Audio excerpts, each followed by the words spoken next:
Quitter Paris? Jamais. Il y a encore quelques années, c'est ce que je clamais haut et fort. Et aller vivre ailleurs qu'à Paris me semblait à cette époque irréaliste et surtout dangereux. J'avais peur. Peur de mettre en danger mon business. Peur de ne pas être en capacité de développer mon activité ailleurs qu'à Paris. Aujourd'hui, tu vis à Paris ou dans une grande métropole et tu rêves d'une vie qui allie épanouissement personnel et réussite professionnelle. Tu te demandes si quitter les grands centres urbains signifierait sacrifier ton développement, tes opportunités, ta carrière professionnelle. Et si je te disais que c'était exactement le contraire qui s'est produit pour moi et que j'ai transformé cette décision de vie en un tremplin pour ma carrière de freelance. Et pourtant, j'ai fait un choix radical, quitter Paris pour Cannes. Dans cette vidéo, je vais te partager les coulisses de ce changement de vie réussi et surtout te révéler les stratégies que j'ai mis en place pour que ce déménagement ne soit pas un frein, mais un catalyseur puissant pour dynamiser mon activité. Après 2 décennies passées à Paris, au cœur de l'effervescence médiatique, à accompagner start-up, artistes, grands événements, j'avais développé une belle carrière professionnelle. Mais je ressentais aussi le poids de cette ville, le temps maussade, le béton, le stress permanent et parfois une certaine déconnexion en vivant. Alors, l'appel de Cannes, de sa lumière, de sa nature, de sa douceur de vivre est devenu une évidence. Je vais te démontrer pourquoi ce qui semble être un risque pour beaucoup de freelances peut devenir un avantage compétitif majeur. Je vais te donner mes astuces pour faire cette transition en douceur et concilier vie professionnelle et personnelle dans un cadre de vie exceptionnel. Concrètement, nous allons voir ensemble comment s'installer en province peut devenir un levier de croissance, comment une certaine douceur de vivre peut avoir une incidence positive sur ta productivité et ta créativité, et enfin, comment développer tout d'abord ton réseau personnel peut aboutir sur de belles opportunités professionnelles. Mais avant de découvrir si je regrette aujourd'hui ma vie parisienne, n'oublie pas de t'abonner à la chaîne et active la cloche. Ça te prend une seconde et ça peut transformer toute ta stratégie de visibilité médiatique.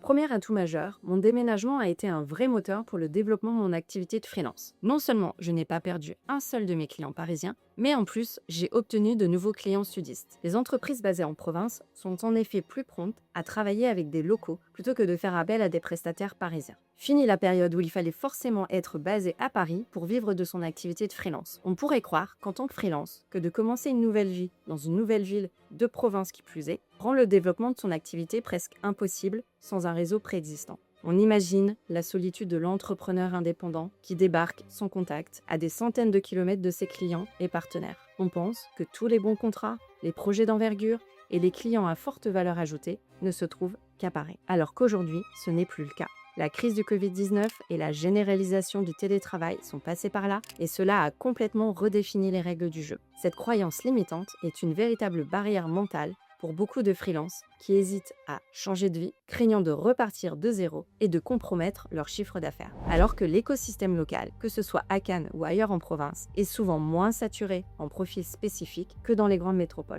Il est plus ouvert aux nouvelles expertises et cherche activement des professionnels compétents. Les décideurs locaux sont souvent plus accessibles, les réseaux plus intimes, ce qui permet de créer des liens profonds et de confiance bien plus rapidement. Ce n'est plus une question de quantité de contacts, mais de qualité d'intégration. 6 ans après m'être installé à Cannes, j'ai autant de clients parisiens que locaux. Après avoir tout d'abord tissé un réseau personnel pour m'intégrer pleinement dans ma nouvelle vie, j'ai commencé à intégrer des réseaux professionnels en local et à nourrir mes relations professionnelles. Grâce à une journaliste, elle aussi basée à Cannes, j'ai rencontré des artisans, des artistes qui m'ont demandé de les accompagner pour leurs relations médias.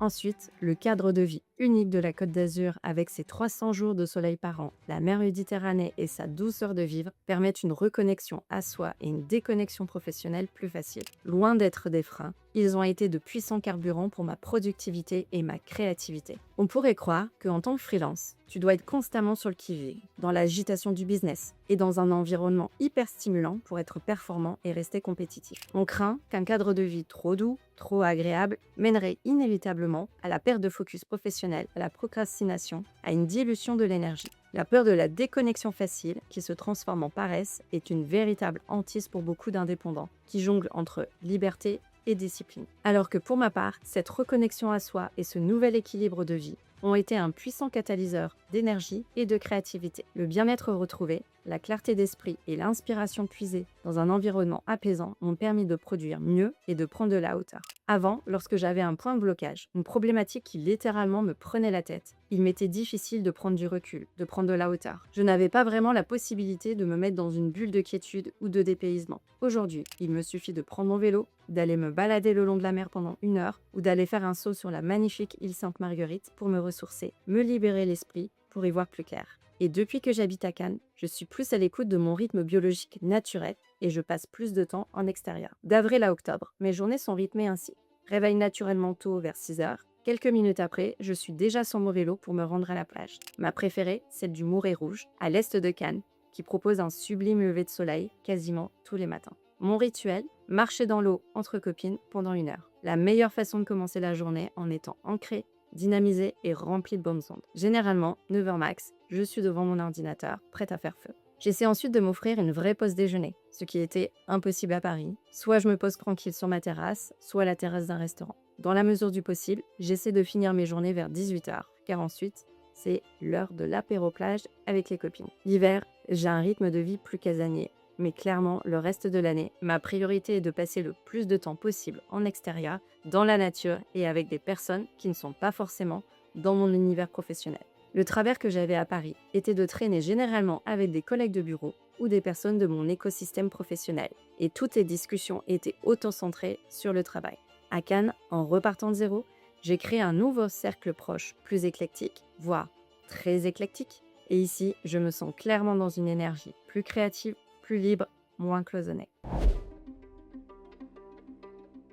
Troisième et dernier point, et c'est un atout majeur que j'ai pleinement exploité, mon intégration locale. Il y a des régions réputées difficiles pour l'intégration. La Côte d'Azur en fait partie. Et pourtant, en seulement 1 année, je me sentais bien plus cannoise que parisienne alors que j'y avais passé 20 ans de ma vie. On pourrait croire que l'intégration locale est un déchet long, ingrat et surtout un luxe personnel plutôt qu'une nécessité professionnelle, alors que j'ai découvert que c'était la meilleure des stratégies pour ancrer mon activité de manière durable. En m'immergeant activement dans le tissu local, j'ai transformé chaque interaction en une opportunité de construire des relations solides et de confiance. L'intégration sociale est un puissant levier pour devenir une personne connue et reconnue et qui inspire confiance. Cela te permet de créer des liens profonds qui se transforment naturellement en opportunités, en collaboration et en recommandations. De fil en aiguille, lentement mais sûrement, j'ai tissé des liens d'abord personnels qui m'ont ensuite ouvert des portes professionnelles. L'une des choses qui m'a marquée lorsque je suis arrivée dans la région, on ne me demandait jamais ce que je faisais dans la vie. On ne me posait pas la fameuse question « tu fais quoi comme travail ?» On s'intéressait à moi, mais pour d'autres raisons. Alors qu'à Paris, dès que je rencontrais une nouvelle personne, tout de suite, l'une et l'autre avions le réflexe de nous poser cette fameuse question sur nos métiers respectifs. À Paris, avant d'être moi, Céline, j'étais l'attachée de presse. À Cannes, je suis Céline avant tout. Comme si ici, ville pourtant souvent assimilée à une ville bling-bling et superficielle, l'être était plus important que le faire. J'ai d'abord été surprise par cette approche que je n'avais jamais connue. S'intéresser au premier abord aux autres, sans les interroger sur leur métier, j'y ai très vite pris goût. On pourrait se dire que de cette manière, cela a dû être compliqué de développer mon réseau professionnel, mais finalement, ce fut l'inverse. Le fait que les autres s'intéressent à moi par le prisme du savoir-être avant celui du savoir-faire m'a permis de marquer des points, de me différencier, d'être appréciée pour mes soft skills avant de l'être pour mes compétences professionnelles. J'ai exploré toutes sortes de cercles personnels, le monde associatif d'abord, celui du yoga et du développement personnel ensuite. Et naturellement, sans forcer les choses, au cours de discussions personnelles anodines, mon entourage a commencé à s'ouvrir sur ces problématiques de communication. Et c'est à ce moment-là que je leur explique comment je peux les aider, les accompagner pour développer leur activité, pour donner de la visibilité à leurs services, pour leur permettre d'attirer à eux les bons profils, pour construire une image de marque forte. Bref, sans forcer les choses, le plus naturellement possible, j'ai développé mon réseau pro via mon entourage perso. Voilà, tu l'auras compris.